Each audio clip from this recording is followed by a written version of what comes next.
Welcome to Gone Legends. Today, we pause to honor 7 extraordinary American legends whose lives and careers left an unforgettable mark on the world. Though they are no longer with us, their contributions continue to inspire millions. Patricia Pat Crowley, born September 17, 1933, in Oliphant, Pennsylvania, was a Golden Globe-winning actress whose charm and versatility made her one of Hollywood's most beloved performers. Her career began in the early 1950s, when she quickly rose to fame for her talent and natural screen presence.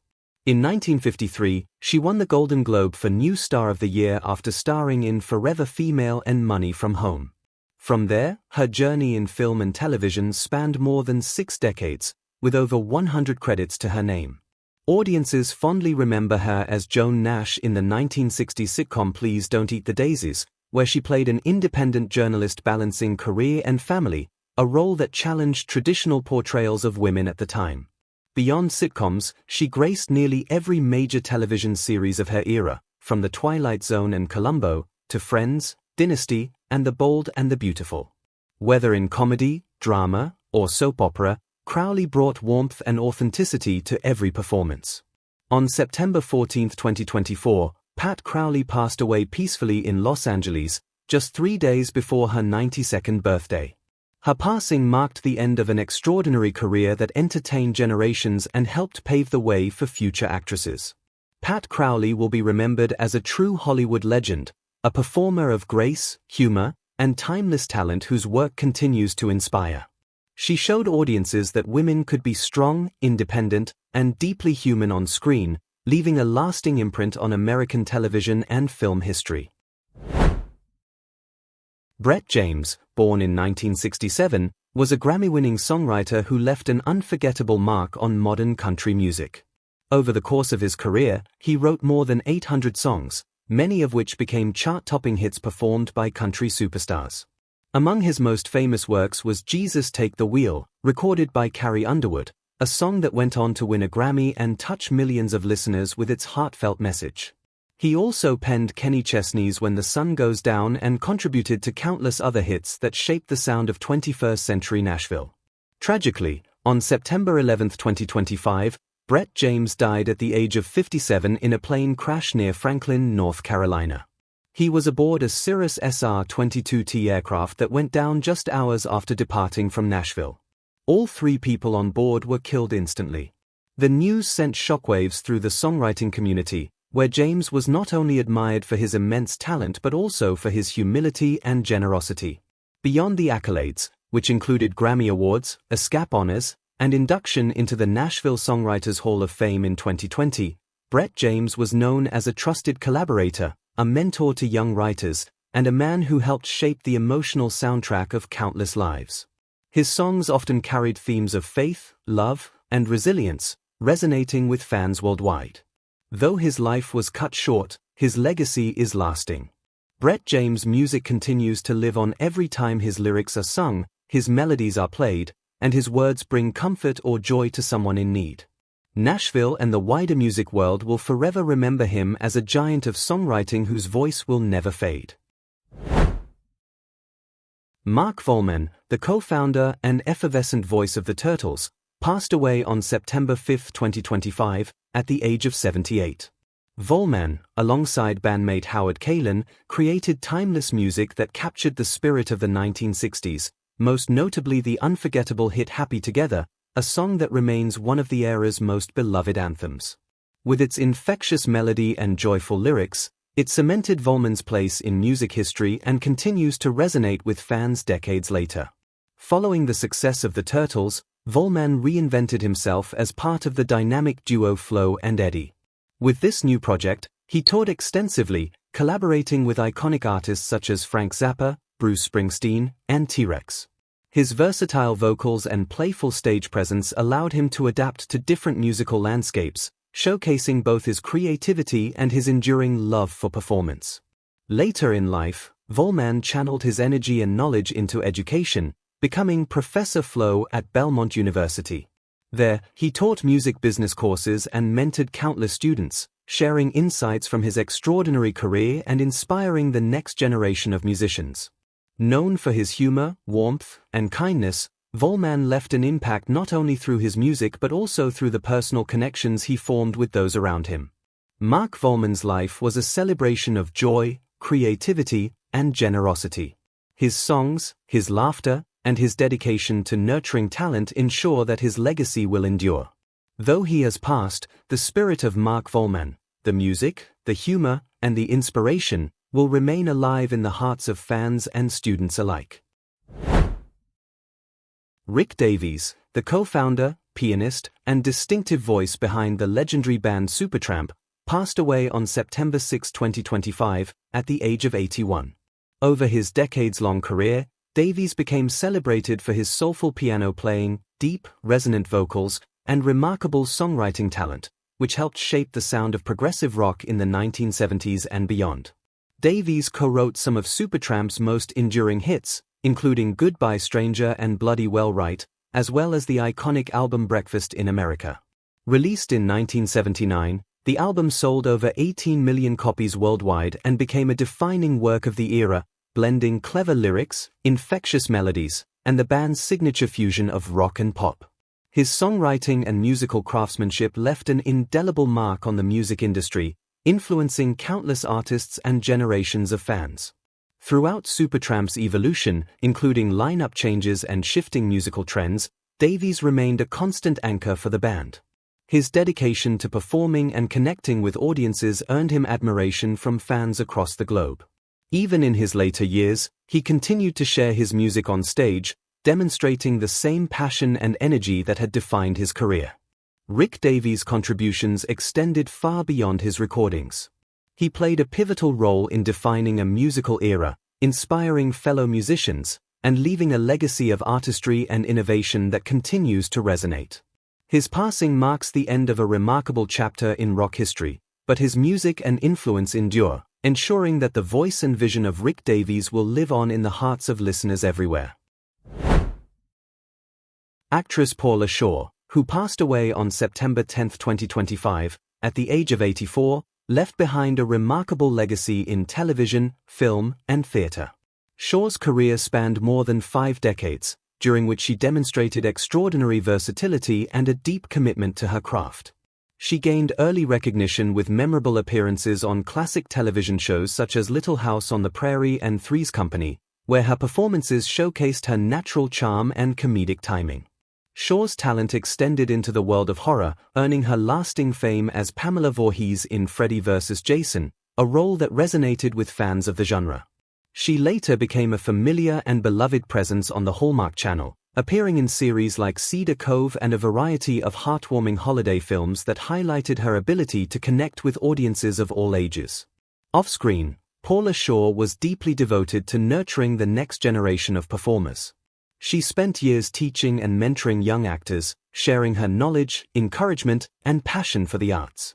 Colleagues and students alike admired her warmth, generosity, and dedication, qualities that mirrored the grace and sincerity she brought to every role. A consummate professional, a generous mentor, and a performer whose talent touched countless hearts, Paula Shaw's life and career were a testament to the enduring power of storytelling and the joy of bringing characters to life. Her contributions to entertainment and education leave an indelible mark, ensuring that her legacy will continue to inspire for years to come. Bobby Hart, born February 18, 1939, in Phoenix, Arizona, was a legendary songwriter and musician whose melodies helped define the sound of the 1960s. Best known as one half of the iconic songwriting duo Boyce and Hart, alongside Tommy Boyce, he crafted some of the most unforgettable hits of the era. Together, Boyce and Hart became the creative force behind the Monks, penning their infectious theme song along with classics like Last Train to Clarksville, I'm Not Your Stepping Stone, and Valerie. These songs didn't just top charts, they captured the carefree spirit of a generation and became cornerstones of American pop culture. Beyond the Monks, Hart's work extended to numerous artists and even television, where he helped create the theme for Days of Our Lives. In recognition of his immense talent, Hart earned multiple awards throughout his career, including an Academy Award nomination for the song Over You from the film Tender Mercies. His music became a bridge across generations, with hits that remain instantly recognizable even today. On September 10, 2025, Bobby Hart passed away at his home in Los Angeles at the age of 86. His death marked the loss of a true musical genius, but his songs continue to live on every time someone hums along to a Monks tune or revisits the soundtrack of the 1960s. Bobby Hart will be remembered not only as a hitmaker but as a man whose gift for melody shaped the childhood and memories of millions. His music endures as proof that great songs never truly die, they simply become part of who we are. Robert Redford, born on August 18, 1936, in Santa Monica, California, was one of the most celebrated figures in Hollywood history. For over 5 decades, he captivated audiences as an actor, director, producer, and activist, becoming a true symbol of American cinema. With his golden looks, quiet charisma, and natural talent, Redford became the ultimate leading man of the late 1960s and 1970s, starring in unforgettable classics like Butch Cassidy and the Sundance Kid, The Sting, and All the President's Men. But Redford's artistry went beyond acting. In 1980, he won the Academy Award for Best Director for Ordinary People, proving himself a visionary behind the camera as well. The following year, he founded the Sundance Film Festival, a platform that revolutionized independent cinema by giving young filmmakers a chance to shine. Sundance became one of the world's premier showcases for new voices, forever changing the landscape of film. Throughout his career, Redford was more than just a star. He was also an outspoken environmentalist, philanthropist, and political activist. He used his fame to advocate for conservation and social justice, showing that Hollywood legends could also be forces for positive change in the real world. On September 16, 2025, Robert Redford passed away peacefully at his beloved home in the Utah mountains, surrounded by family. He was 89 years old. His death marked the end of an era, but his influence endures. From his early days as a heartthrob, to his trailblazing work as a director, to his role as a mentor for generations of artists through Sundance, Redford's legacy is nothing short of monumental. Robert Redford will forever be remembered not only as a Hollywood icon, but also as a pioneer, a dreamer, and a champion of storytelling whose impact will live on for generations. There are actors, and then there are legends. Some performers appear on screen, and for a moment, they hold our attention. But others, they dominate the frame, leaving us unable to look away. They bring danger, humor, and vulnerability all at once. They transform cinema forever. One man has done this more than almost anyone else. A man whose devilish grin, explosive energy, and unforgettable voice have etched him into film history. This man is Jack Nicholson, the rebel, the outsider, the genius who became one of the greatest actors of all time. And the most incredible part? Jack Nicholson is still alive, still with us, still a living monument to the golden age of Hollywood. Jack was born John Joseph Nicholson on April 22, 1937, in Neptune City, New Jersey. From the beginning, his life was surrounded by secrets. He grew up believing his grandmother was his mother, and that his mother was his sister. It wasn't until the 1970s, when Jack was already a famous star, that he discovered the truth. The woman he thought was his sister, June Nicholson, was in fact his mother. She had given birth to him at the age of 17, and in order to avoid scandal, her parents raised Jack as their own son. This revelation shook him, but it also revealed the complex roots of his character. Jack Nicholson came from a world of half-truths, hidden emotions, and family drama. Perhaps it was this very background that gave him the raw emotional depth and intensity that would later electrify the screen. In his late teens, Jack moved west to Los Angeles, California. Like so many dreamers before him, he wanted to find a place in Hollywood. He first worked at MGM's cartoon division as an office boy for animators William Hanna and Joseph Barbera, the creators of Tom and Jerry. But instead of sketching, Jack's ambition was to perform. He enrolled in acting classes, where he absorbed the teachings of method acting, diving deep into emotional truth, character study, and transformation. Jack's early years in Hollywood were filled with struggle. He appeared in low-budget films, including those produced by Roger Corman. Titles like The Cry Baby Killer, 1958, and Little Shop of Horrors, 1960, were hardly glamorous, but they gave Jack experience. For more than a decade, Nicholson toiled in obscurity. Unlike many actors who give up after years of rejection, Jack stayed hungry. He wrote scripts, he acted in experimental projects, and he pushed himself to be ready for the chance that would one day come. That chance came in 1969 with Easy Rider. Directed by Dennis Hopper and starring Peter Fonda, Easy Rider was a counterculture classic, a movie that captured the spirit of a restless, rebellious America. Jack was cast as George Hanson, a small-town lawyer who joins two bikers on their journey. The role was small, but Jack Nicholson's performance was unforgettable. With his southern drawl, his restless energy, and his magnetic presence, he stole every scene he was in. Audiences couldn't take their eyes off him. Critics hailed his performance. And the Academy took notice. Jack Nicholson earned his first Oscar nomination for Best Supporting Actor. At 32 years old, after more than a decade of struggle, Jack Nicholson had arrived. The 1970s were Jack's decade. He delivered one powerhouse performance after another. In Five Easy Pieces, 1970, he played Bobby Dupia, a man torn between a working-class life and the expectations of his wealthy family. The film captured the disillusionment of a generation, and Jack's raw performance made him a star. Then came Chinatown, 1974, directed by Roman Polanski. As Private Detective Jake Gitz, Nicholson gave one of the greatest performances of his career. The film remains one of the greatest noir mysteries ever made, and Jack's mix of charm, wit, and grit carried it. And in One Flew Over the Cuckoo's Nest, 1975, Jack delivered the role of a lifetime. As Randall P. McMurphy, a free-spirited man battling the cold authority of a mental institution, Jack gave everything he had: humor, rage, vulnerability, and humanity. The film swept the Academy Awards, and Jack won his first Oscar for Best Actor. By the end of the 1970s, Jack Nicholson wasn't just a star. He was a force of nature. The 1980s were a decade of boldness, excess, and transformation in Hollywood. And in this era, Jack Nicholson didn't just survive, he dominated. He became a chameleon of cinema, sliding effortlessly between horror, comedy, romance, and even superhero fantasy. He showed the world that he wasn't just a rebel of the 1970s, but an unstoppable force who could reinvent himself again and again. In 1980, Jack Nicholson took on one of his most haunting roles, Jack Torrance in Stanley Kubrick's The Shining. Adapted from Stephen King's novel, the film tells the story of a struggling writer who becomes the caretaker of the isolated Overlook Hotel, only to descend into madness. Jack's performance was terrifying.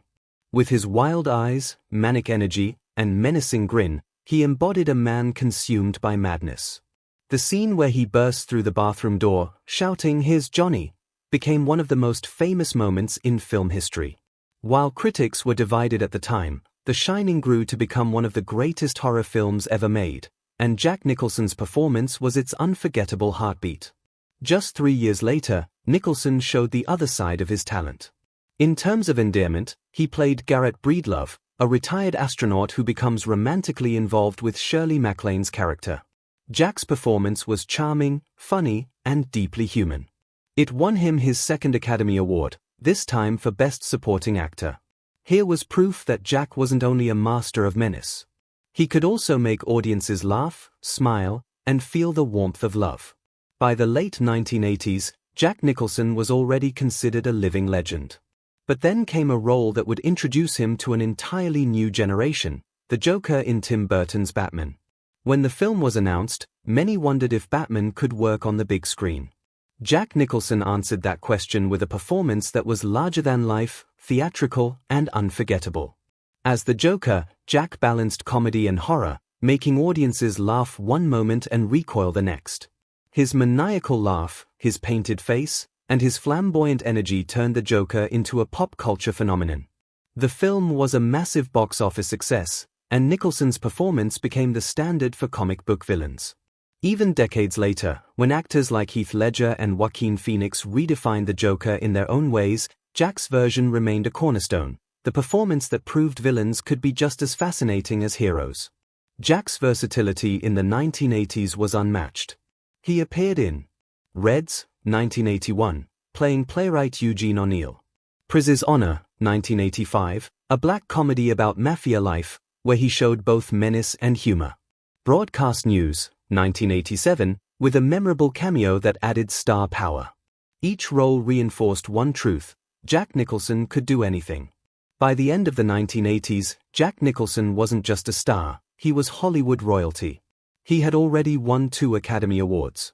He had defined iconic roles in both horror and comedy.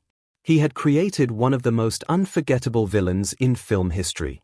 While critics were divided at the time, The Shining grew to become one of the greatest horror films ever made, and Jack Nicholson's performance was its unforgettable heartbeat. Just 3 years later, Nicholson showed the other side of his talent. In terms of endearment, he played Garrett Breedlove, a retired astronaut who becomes romantically involved with Shirley MacLaine's character. Jack's performance was charming, funny, and deeply human. It won him his 2nd Academy Award, this time for Best Supporting Actor. Here was proof that Jack wasn't only a master of menace.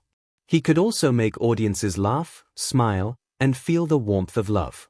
By the late 1980s, Jack Nicholson was already considered a living legend. But then came a role that would introduce him to an entirely new generation, the Joker in Tim Burton's Batman. When the film was announced, many wondered if Batman could work on the big screen. Jack Nicholson answered that question with a performance that was larger than life, theatrical, and unforgettable. As the Joker, Jack balanced comedy and horror, making audiences laugh one moment and recoil the next. His maniacal laugh, his painted face, and his flamboyant energy turned the Joker into a pop culture phenomenon. The film was a massive box office success, and Nicholson's performance became the standard for comic book villains. Even decades later, when actors like Heath Ledger and Joaquin Phoenix redefined the Joker in their own ways, Jack's version remained a cornerstone, the performance that proved villains could be just as fascinating as heroes. Jack's versatility in the 1980s was unmatched. He appeared in Reds, 1981, playing playwright Eugene O'Neill. Priz's Honor, 1985, a black comedy about mafia life, where he showed both menace and humor. Broadcast News, 1987, with a memorable cameo that added star power. Each role reinforced one truth: Jack Nicholson could do anything. By the end of the 1980s, Jack Nicholson wasn't just a star, he was Hollywood royalty. He had already won 2 Academy Awards. He had defined iconic roles in both horror and comedy. He had created one of the most unforgettable villains in film history. But the 1990s would prove that Nicholson wasn't finished yet. He was about to deliver some of his most powerful performances ever. The 1990s proved that Jack Nicholson wasn't slowing down. If anything, he was entering a new era of power. This decade gave us some of his most commanding performances, roles that solidified him not just as a movie star, but as an institution in American cinema. In 1992, Nicholson took on the role of Colonel Nathan R. Jessup in Rob Reiner's A Few Good Men. The courtroom drama starred Tom Cruise and Demi Moore, but it was Nicholson's performance that dominated the screen. As Jessup, a powerful and intimidating Marine colonel, Nicholson was both terrifying and magnetic. The climactic courtroom showdown gave us one of the most quoted lines in film history. "You can't handle the truth." Delivered with explosive force, Nicholson's performance was a masterclass in controlled fury. Even with limited screen time, he earned yet another Academy Award nomination, reminding audiences that no one commanded a scene like Jack Nicholson. 2 years later, Nicholson starred in Wolf, playing a man who transforms into a werewolf after being bitten. While the film itself received mixed reviews, Nicholson's performance was praised for its feral intensity. He brought a human vulnerability to the horror, showing the duality between man and beast. Once again, he proved his ability to elevate any material, making even a supernatural story feel deeply human. In 1997, Nicholson delivered one of the greatest performances of his career in James L. Brooks's As Good as It Gets. He played Melvin Udall, a misanthropic, obsessive-compulsive novelist whose life is turned upside down by an unexpected friendship and romance with a waitress, played by Helen Hunt. The role showcased every facet of Nicholson's talent: biting humor, emotional depth, and heartbreaking vulnerability. His chemistry with Hunt lit up the screen, creating one of cinema's most unlikely yet moving love stories. The performance earned Nicholson his 3rd Academy Award, this time for Best Actor. With this win, He joined the ranks of acting legends like Ingrid Bergman and Walter Brennan as one of the few with 3 Oscars.